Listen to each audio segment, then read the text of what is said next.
I hate the term Friendslop. For those who don't know, Friendslop is a new way of referring to the games that are built specifically to be played with a friend. Usually the ones that are pretty simple in premise, but with a basic gameplay loop designed to let you play for hours at a time. So think Repo, Lethal Company, or this game that's coming out where you need to coordinate 2 hamster wheels in order to get around. Yeah, thrilling stuff. Well, I've been seeing, and I'm not sure how prevalent this is, but it bothered me, a lot of people complaining about this design philosophy. This idea of making a game to be played with friends that is lower quality than most other games would be. And I just think that is such a bad take. Don't get me wrong, most of these games I don't usually play alone. Occasionally I will if the mood strikes, but by and large, I only play them with my friends. But doesn't that alone make it worth it? For the most part, all of these games are like $5 to $10, and I can promise you I've spent way more than that to go hang out with someone. Hell, I spend more than that on my coffee some days. So if I buy any of these games and we play for even an hour or two, to me that was more than worth it. And listen, if you're still in school and you don't really work a job, I understand needing to be more careful with money. But what I used to do back when I was still in school is if there was a game I really wanted to buy, I would not buy something else like a coffee or a snack, and I'd put the money towards the game instead. Because at least to me, having fun with one of my friends was worth more than the snack or the expensive drink. But it's not just the money that people will argue about. I've seen claims that these games existing and only being fun when played with friends is somehow a bad design. For as much as I love to talk about game design and what's good or bad on this channel, there is always going to be some deviation in what people like. I hate simulators that make me sit there and crunch numbers for taxes. But you know, some people like stuff like that.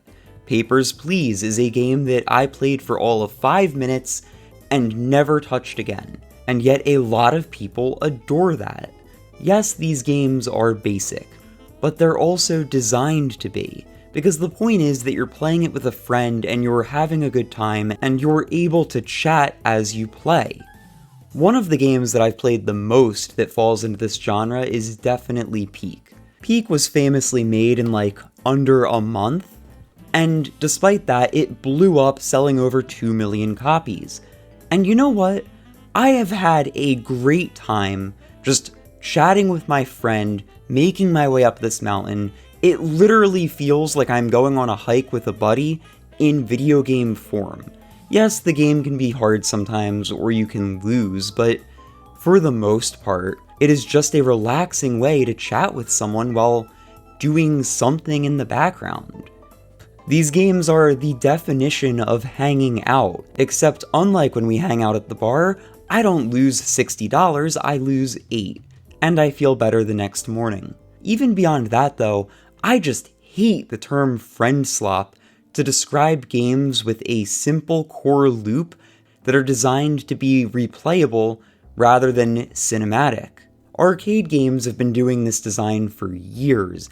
Indie games try this all the time. Just because people have finally realized that letting me play these games with a friend makes them way more successful doesn't take away from the fact that most of these games that don't have good core gameplay still fail.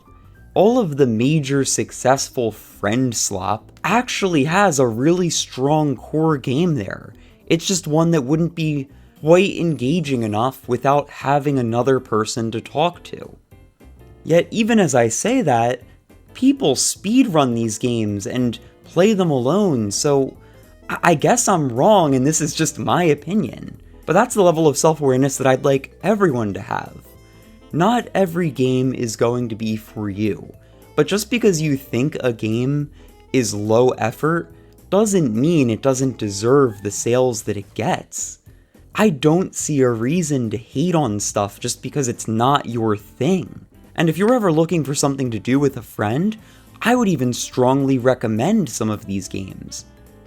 So yeah, that is my very rare rant on a subject that bothered me, but I don't really have any crazy analytical take to it. I just don't get why people feel a need to be angry that other people enjoy stuff. Anyway, that's all from me. If you enjoyed this video, please like and subscribe, and until next time, see ya.